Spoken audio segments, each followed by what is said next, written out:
This week on Myths and Legends, there are 2 stories from Flemish folklore. You'll meet Misery and see why she's still hanging around the world, and on the second story, a career-oriented couple finds that they have something missing in their life, and it's not what you think. The creature this time is Batman, with apparently very great legs.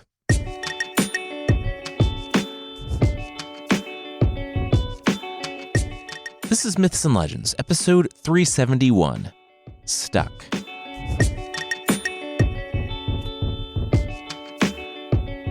This is a podcast where we tell stories from mythology and folklore. Some are incredibly popular stories you might think you know, but with surprising origins. Others are tales that might be new to you, but are definitely worth a listen. Today's stories come from Flanders, a region in the north of Belgium that's largely Dutch-speaking. And that's really where the cultural stuff ends for today's story. These are mainly fairy tales, so historical context doesn't super matter, and they're only loosely situated in time and place. Today's stories, though, are about people who are stuck. Some in a life where they haven't fulfilled their greatest desire, some quite literally. You'll see. We'll jump in with Misery, a normal human woman who apparently had very cruel parents.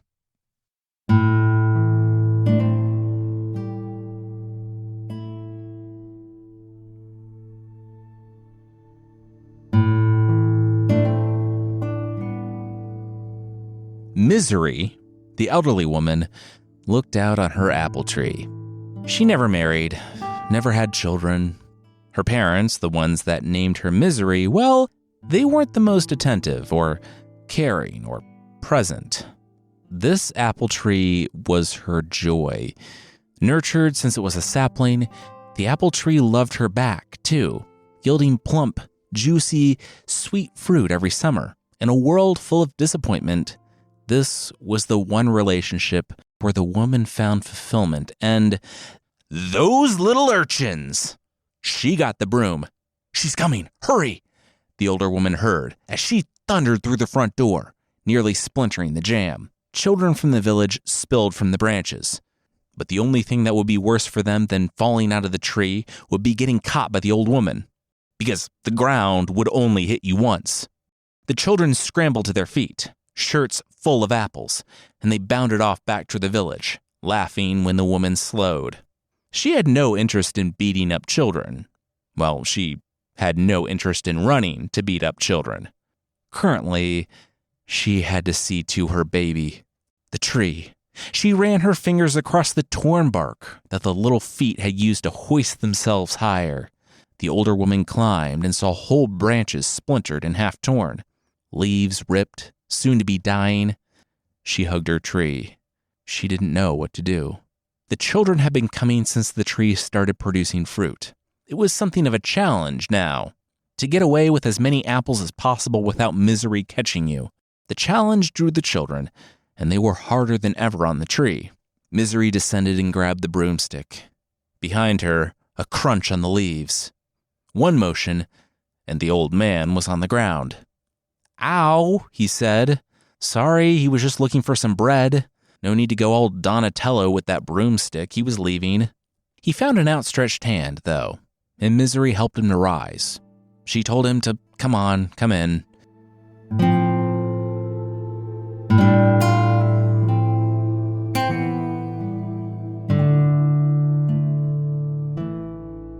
Despite the fact that I was going to beat up children with a broom just now, I'm really not a bad person, Misery smiled. The old man said he didn't have the context for that statement, but that's okay. "Bread?" Misery lifted up a handkerchief, revealing a half loaf of bread. She scooped it up and placed it in the old man's hands. He looked around the cottage. That was all she had, wasn't it? Misery smiled. For now, she would find a way to get more. She always did.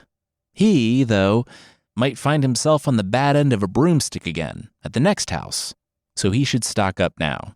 Misery winked. The old man slipped the loaf into his pack and rose. Well, it was settled then. He would grant her a wish. She didn't understand. Grant her a wish? The old man said, yeah, he didn't know what was so difficult to understand. It's right there in what he said. Literally, he was going to grant a wish for her. Misery said, yeah, no, she understood that part of the sentence, but he could do that? Only one way to find out, the man smiled. Misery paced the room. Wow, a wish. You never really know when, after hitting children with a broom, a stranger will trade wishes for bread. So really, we should all be ready to go with an answer to that question. Given that just a few minutes prior, she had been stressing about the only thing she truly loved, she knew her wish. She opened her mouth to ask that no one would ever take her apples or hurt her tree, but then thought about it. No. She wanted to know who took her apples and hurt her tree. She knew her wish.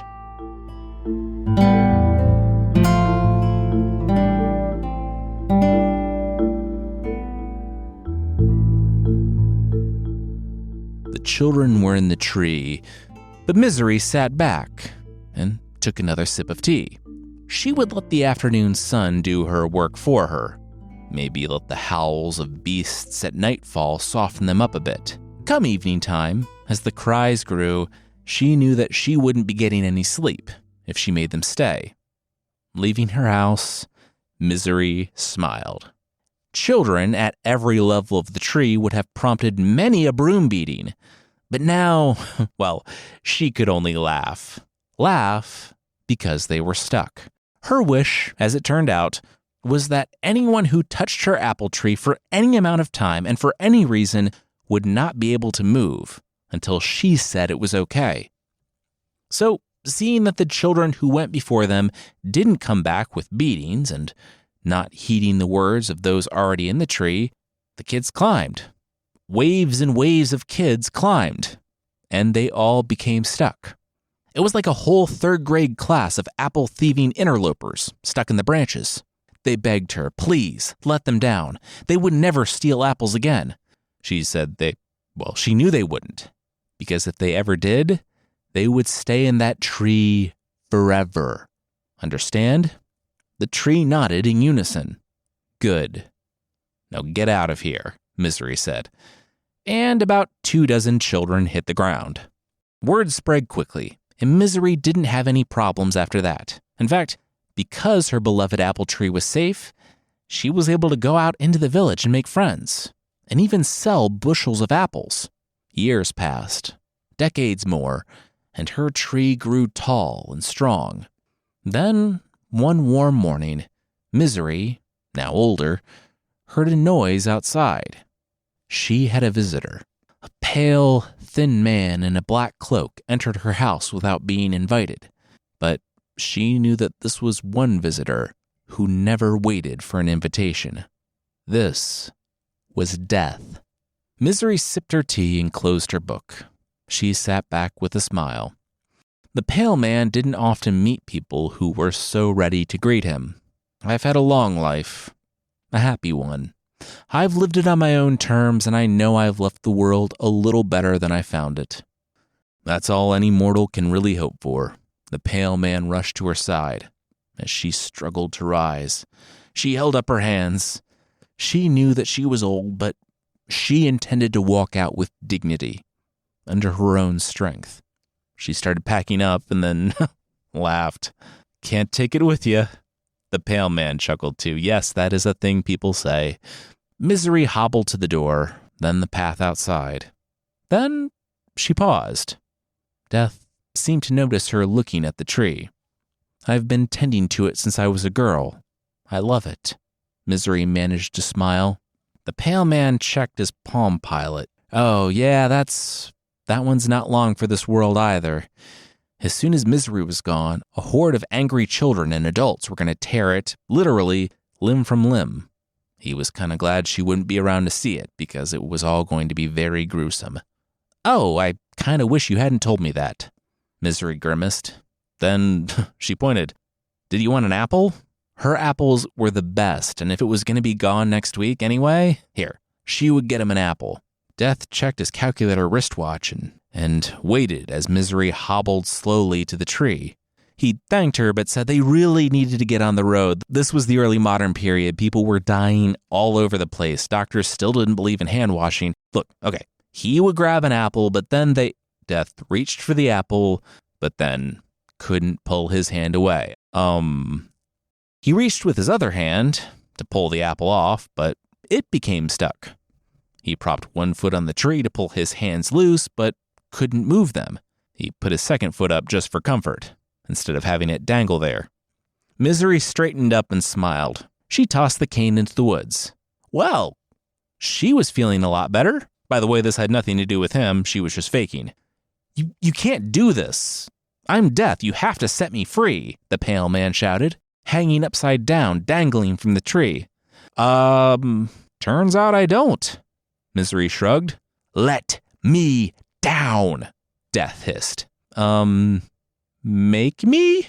Misery offered. No, he couldn't.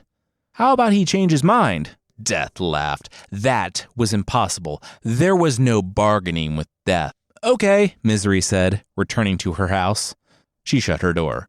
Death, not having bargaining experience because of his no bargaining rule, turned out to not be too good at it.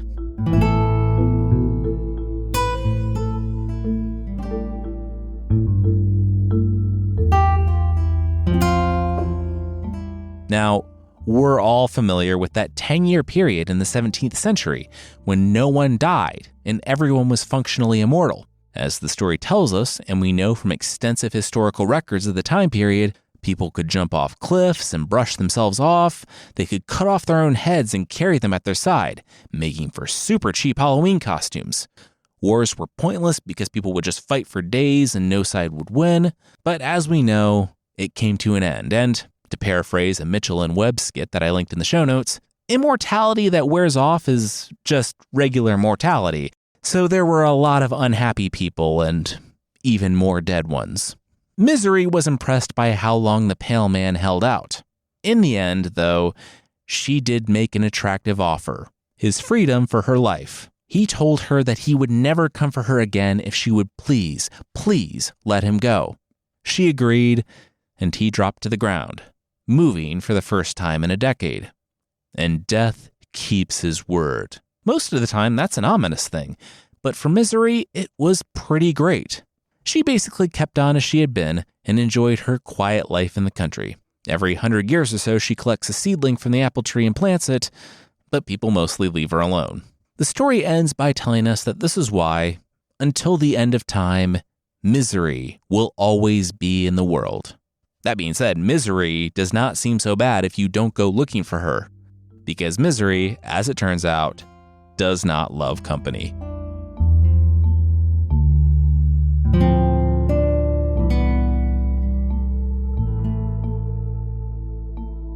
That story was fun. It definitely has elements from other fairy tales, with death being stuck to something and someone living forever. But I like how Misery doesn't just end up a wandering, discontent spirit, but just someone who continued living a great life right there in the forest, kind of always running contrary to her name.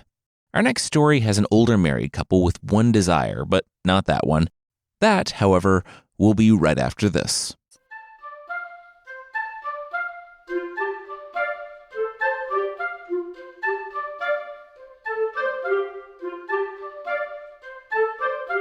Shoes were the basis for everything. That was the philosophy, passed from a father's father and great-grandfather down to the youngest of sons and sons after him.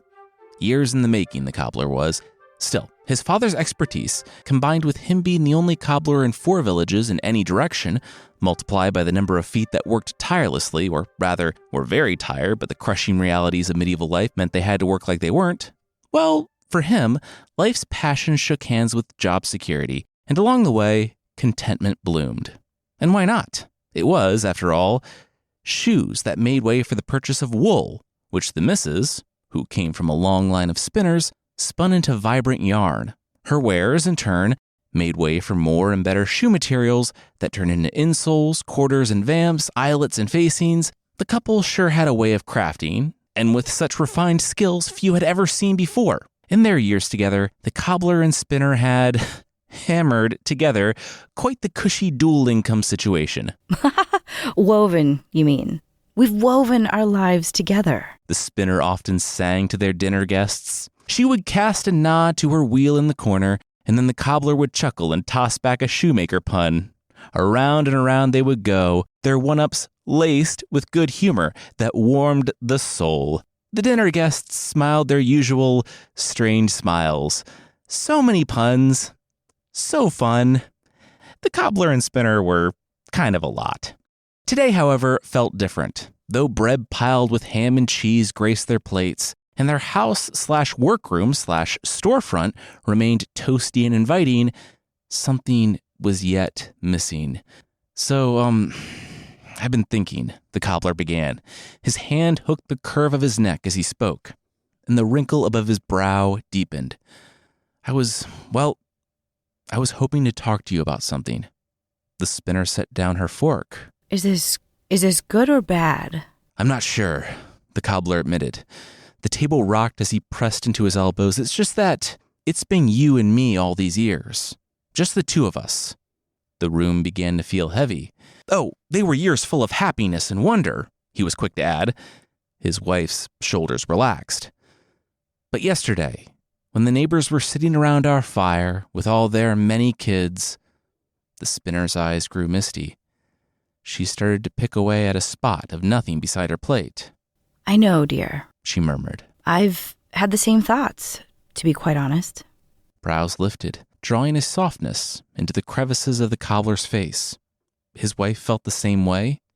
Warmth surged through his chest. Of course she did, of course.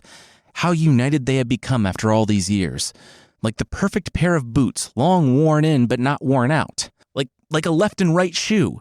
Different, but same, and better together. Did you catch the light in the children's eyes? And how their parents glowed with those goofy grins?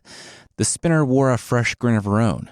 All that joy, that exuberant joy emanating from the family next door as they talked about their pancake breakfasts.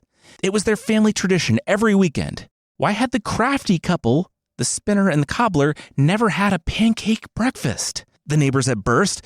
That was the hard truth the cobbler had wrestled with all night.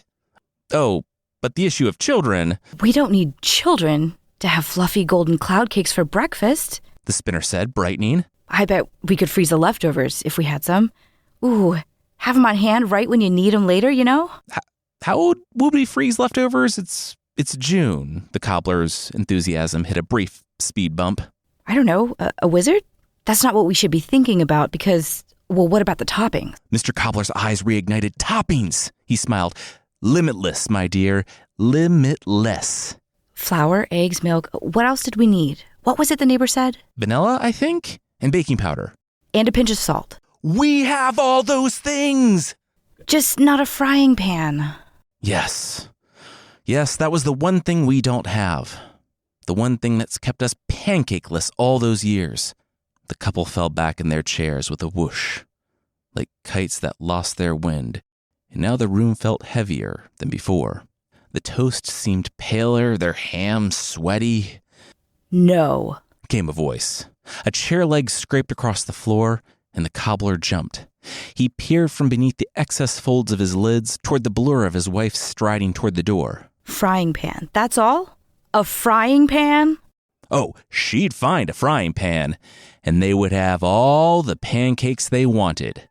Today.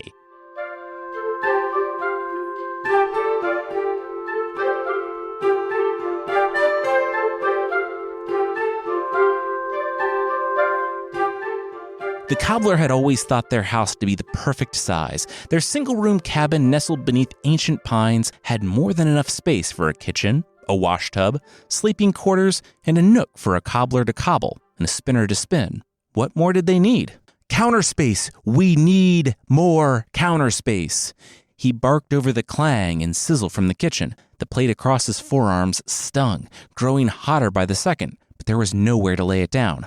Already, his workbench steamed with towers of flapjacks, leaning inward against one another. Shoes in all stages of creation had long been demoted to the floor underneath, and yet it wasn't enough. The stones of the hearth, the dining table, the dark edges of the room, all were now framed with stacks and stacks of pancakes. The idea was that the frying pan didn't come around that often. High-walled pots and mid-sized saucepans, sure, but never a frying pan. Certainly not a whopping 14-incher of only semi-rusted iron like this one. It was such an absolute unit that the cobbler had almost tried to sit in it just to prove his point. But of course, being the borrowed frying pan that that was not appropriate.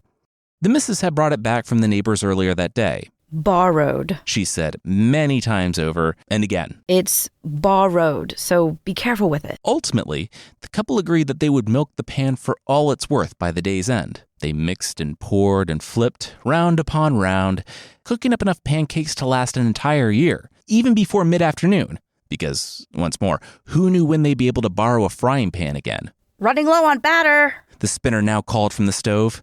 Without a thought, the cobbler dumped his latest pan of hotcakes on their bed and dashed back to the kitchen, platter tucked beneath an arm. He'd quite mastered the one-handed egg crack by then and hardly felt the need to measure or follow the recipe any longer. The next batch would be ham. Yes, ham-flavored pancakes. That was sure to be a winner and a delightful surprise on some future morning. Also, he could tuck some solid ham cakes wordplay in his back pocket for a future dinner party. Plate me, his wife broke in. Sweat gathered on her brow, bumpy like the back of a toad, and on her spatula, 4 round pancakes wobbled and steamed. Take the pancakes, dear, or the rest will burn. Snapping to, the cobbler produced the platter. Their last, since all the other plates were now in use. He let go of the batter bowl and pointed to the skillet. Pop those done ones on here and I'll stack them with the others on the bed. On the bed? Oh, tell me you put a fresh quilt on there first. No, why would I do that? Why would you put food on a dirty quilt? Well, I didn't have time to change the linens. The plate was getting hot and the batter running low. With a scowl, the spinner filled the plate and snatched it away. Start the next batch while I take care of this, she hollered over her shoulder. The cobbler saluted the empty corner and turned to the stove, dragging the batter bowl close to the pan. His wife would see soon enough how there was no more room in the room. Desperate times call for desperate measures, he sang to a made-up tune. Oh, the missus would flip her flapjacks onto the bed just as he had, and there'd be nothing more to say about that. He started scooping the batter onto the skillet. That would be that. That would be that. Scoop and pour, scoop and pour. Man, hotcakes were so easy to make, although this new batch seemed awfully quiet. The last scoop of batter hadn't sizzled at all, and there were no bubbles rising to the surface on any of them. Oh, the pan's not on the heat, he said with a chuckle. His wife must have moved it from the flame before stepping away. Well, easy fix. The cast iron pan, however, was heavier than he thought, and more pressing, also hotter than he imagined. Not hot enough to sizzle fresh batter, but definitely hot enough to burn the man's hand and make him squeal. With a shriek, the cobbler dropped the pan, which nicked the edge of the batter bowl, which took to the air and landed upside down on the floor, splattering all over the neighbor's borrowed pans. Pans? Plural? Oh no. Where there had been one, now there were 2, or rather 2 shattered halves, oozing with batter. How was this even possible? The cobbler looked up just as the spinner returned, looking down. After a beat, their eyes met in the middle. Well, said the cobbler, looks like you'll have to tell the neighbor.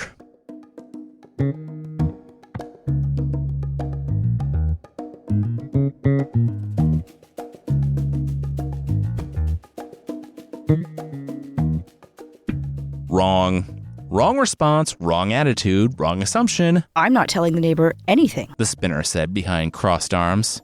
You sure about that? I'm fairly certain the neighbors are going to notice that their 14-inch frying pan is destroyed. All I see is you standing there, holding the pan you broke, making excuses about telling the neighbors what happened. For a moment, the cobbler could only blink. And in that time, all became clear. The spinner had borrowed the pan, so it only made sense that she return it. Otherwise, it would seem like the cobbler was returning the pan on her behalf, which begged the question, why did the spinner not want to return the pan herself? Maybe it's because she's busy. Or maybe it's because she feels bad about breaking the pan. Or maybe it's because she's busy. Or maybe the cobbler wasn't sure what else to say, so he did the only thing that came to mind. What are you doing? I'm touching my nose. You're getting batter all over your face. I'm touching my nose because the last person to touch their nose has to do the thing. So now I'm touching my nose. You have to return the pan. But you're the last one to touch the pan. Yeah, but also my finger is on my nose. See? Yeah, it's practically in it. What's that? I said not it. I'm calling it not it. So now the nose thing doesn't count. You can't do that. Fine. But when the cobbler threw his hands in the air, the spinner planted a finger on her nose. Two could play by that rule. You broke it, you buy it. You'll have to tell the neighbors what happened. It took a good hour and a half for things to cool down at the old dark forest shoe and spinning, and to clean the mess on the floor and bag all the pancakes once they'd cooled. Somewhere during that time, the cobbler realized that neither he nor his wife had eaten lunch. We were so busy cooking, he chortled, handing the spinner a ham pancake. And you know how we get when we're hungry. I'm sure that's why we fought. I'm awfully sorry. They both were. Their relationship mended. The couple turned to face the broken frying pan on the table. Big sighs and pained looks did nothing to remedy the situation, however. Something, eventually, would have to be done. Did the neighbors happen to say when they wanted their fry pan back? Just when we're done with it. I figured we'd wash it and return it tomorrow. Well, then that makes this a bit easier. The cobbler swept up both halves of the pan, flung open a cupboard, and stashed the pieces away. Obviously, we can't keep the pan forever, so how about this? The next one of us to speak, to say anything at all, that's the one who has to tell the neighbors. He studied his wife as she tipped her head. Part of her bottom lip disappeared between her teeth, as she often did when deep in thought, before she nodded. Fair enough. Alrighty then, let the best spouse win, the cobbler declared, or rather would have, had the contest not begun. It was on.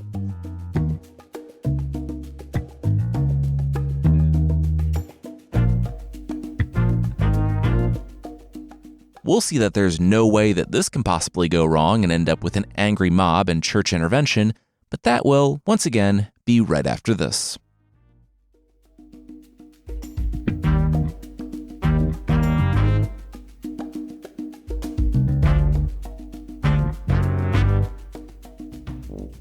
Just after breakfast the following day, a knock sounded on the front door. Neither the husband nor the wife made any motion to answer, and instead remained heads down at their workstations.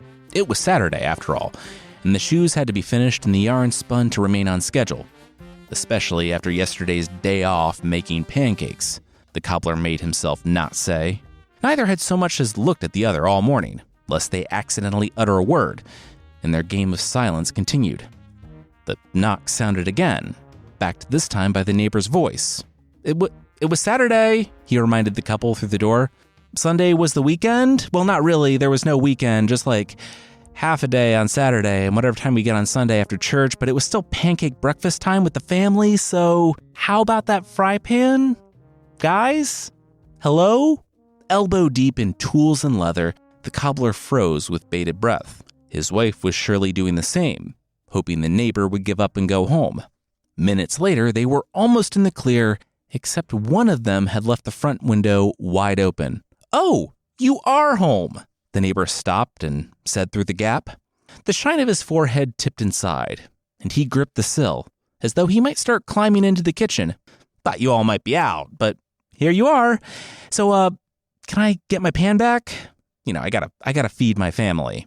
There was no reply, save for the cobbler's thumping hammer and the whir of the spinner's wheel. "Smells like ham and hotcakes in here." He tried again, but the cobbler pounded louder, and the spinner spun faster. Love a good ham cake. A trail of sweat dribbled down the cobbler's face, but he ignored it and hunched lower over his work. Well, looks like you guys are a little busy, so I'll come back, I guess. I just need my pan before tomorrow morning, or I'll have to cancel pancake breakfast, and I don't like to do that, you understand. Our kids outnumber us like 5-1, and these are violent times. Still, the couple gave no response. As the figure in the window walked away, scratching his head, the cobbler eased back onto his heels. He set down his edge iron and his hammer, and nearly sighed too, but caught himself just in time. Over his shoulder, he noticed the spinning wheel slow to a halt, while his wife dabbed her brow. Her mouth, however, remained as taut as the drive band of her wheel. The contest was still on.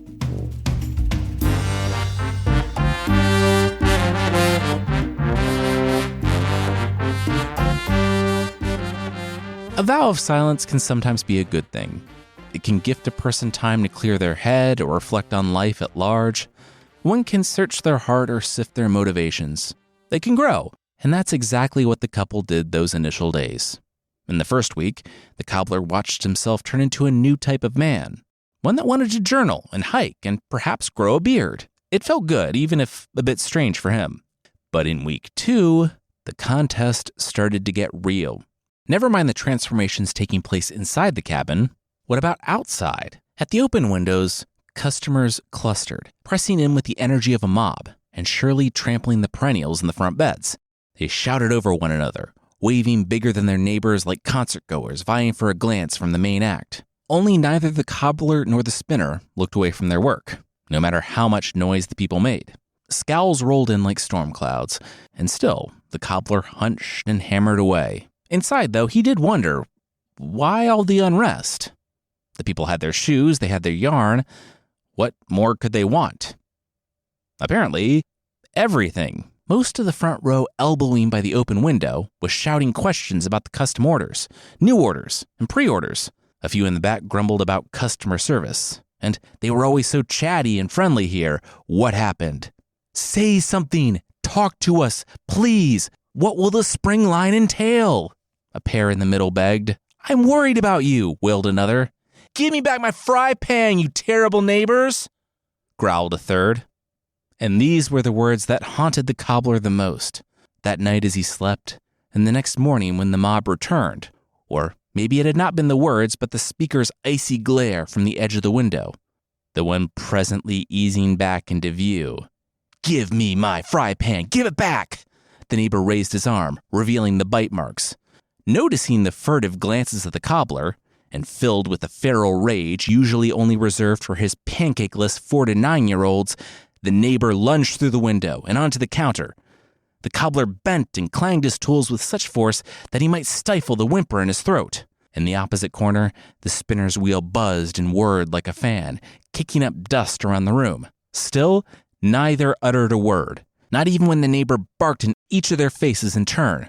A child on a father's shoulders pointed from within the mob. They look possessed, or under a spell, she exclaimed. The crowd released the sill and backed away, huddling in the shade of the pines. Possessed? Could that be true? And was it contagious? Half the mob turned and sprinted away, leaving the other half straining to keep up. Keep your shoes! Keep your yarn! And keep whatever spirits have overtaken you! The people squealed.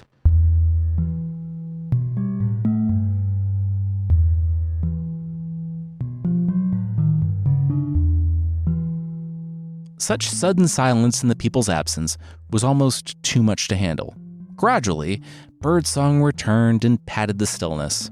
Only then did the cobbler finally set down his tools. He looked to his wife and she to him, and still, neither said a word.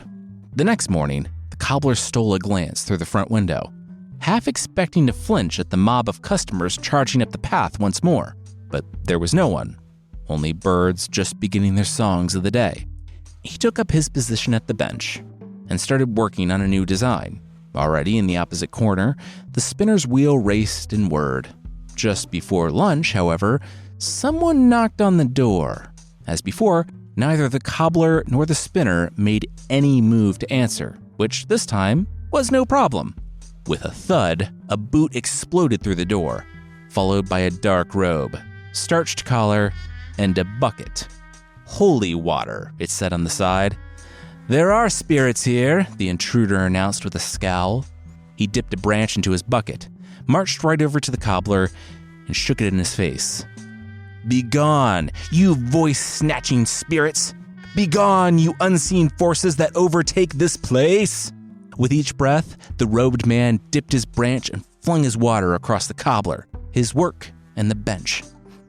Then the intruder marched over to the spinner and did the same, though she flinched and shielded her eyes. He did the same in all the corners, around the door, and along the wall. Speak, he commanded them at last. Speak, for your house is now clean. The cobbler looked to his wife and she to him, but neither opened their mouths. Though the cobbler's latest project was dotted with water spots, and the spinner's wheel squeaked, Neither made a sound. "Hey, I'm not paying you if you don't fix my neighbors," both heard through the window. The neighbor? He'd hired this robed figure to drive away a bad spirit. I have performed the rite, which is the standard package," the robed figure replied over her shoulder. "I'm a well-known and well-respected exorcist who always gets his spirit. Just ask the fine, curse-free citizens of Ogdenville, Brockway, and North Haverbrook. And by the way, I do charge for travel as well." The neighbor was still not visible, probably because he was afraid of catching whatever bad spirits the couple had that kept them from speaking. He made it clear, however, that he would not be paying unless the neighborhood was in the clear. "I have children," he grumbled. The stranger put down his bucket. He snapped his branch in two, and with a huff and too much effort, he dumped all of the water on the spinner's head. Like, all of it. At once. Across the room, the cobbler could hardly believe his eyes. More importantly, he was relieved that no one heard his gasp. "My yarn. Look what you did to my yarn!" The spinner shrieked even louder. She had spoken. At last, the contest was over. The cobbler threw down his tools and pumped both fists in the air. He laughed and did a jig. He pointed to his wife with glee while she tore at her hair. "That's not fair," she complained, then turned on the stranger. "You have no idea what you've done." No, you don't, the cobbler said, ducking between them. He waggled a finger. "Had the tables been turned, my dear, you'd be enforcing the rules. You know you would. You spoke first. You have lost the game." From the cupboard, he produced the broken fry pan halves, one in each hand. "Oh my gosh, that's my frying pan! What did you do? How did you do it? It's broken!" In the window, the neighbor's shiny face had appeared. So too his hands on the sill. And his frown. You guys are the worst, you know that? Here I am trying to help you, and you just... What are you doing? Inside, the cobbler had set down the broken pan and now stood with a finger pressed atop his nose. Across the room, the soaking spinner rushed to do the same. Both looked to the robed stranger who, taking one look, dropped his bucket and pressed both fingers to his nose. "What are you doing? Why are you all doing that? Stop that!" The neighbor fumed. "You have to take the pan," was all the cobbler would say. "Yeah. You're the last one to touch your nose, so you have to take it and tell your family what happened." Yeah. It made no sense to the neighbor, but there was nothing he could do.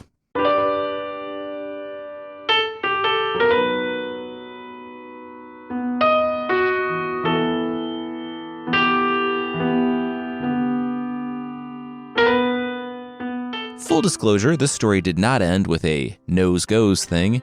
It just said, the good man threw away the shoe he held in his hand and danced for joy. Which, I mean, he did win, kind of.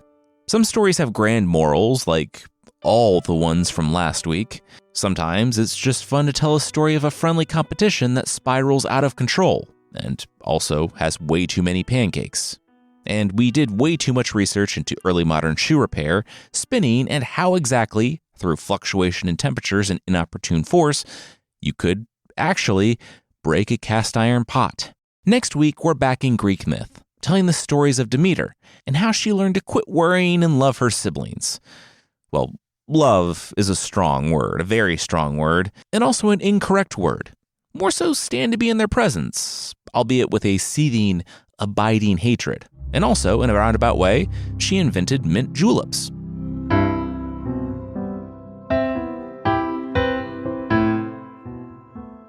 The creature this time is the Asanbosam, from the folklore of the Akan, in southern Ghana, in Africa. Creatures like the Asanbosam show how archetypal the character of Batman is. That being said, if Bruce Wayne had modeled his suit after the Asanbosam, he might have been even more effective. Large, bloodshot eyes, long legs, feet pointing both ways that have iron hooks in them, a 20-foot wide wingspan. The bright pink skin is a fun little curveball, but the iron teeth more than make up for it. Like Batman, it has a strong sense of justice, and being a forest dweller, its primary interest is making sure the forest renewal is carried out the way it should be.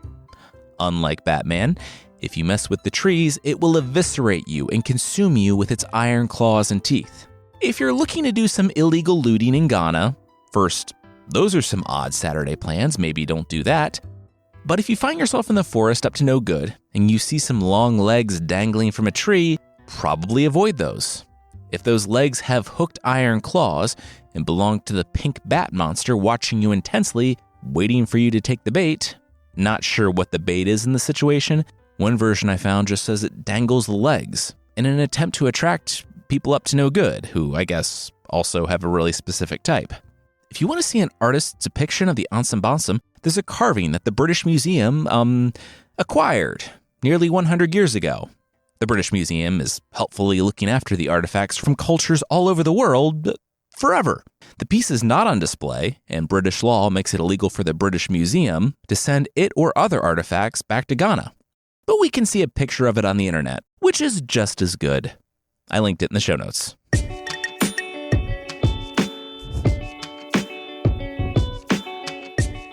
That's it for this time. Myths and Legends is by Jason and Carissa Weiser. Our theme song is by Broke for Free, and the Creature of the Week music is by Steve Combs.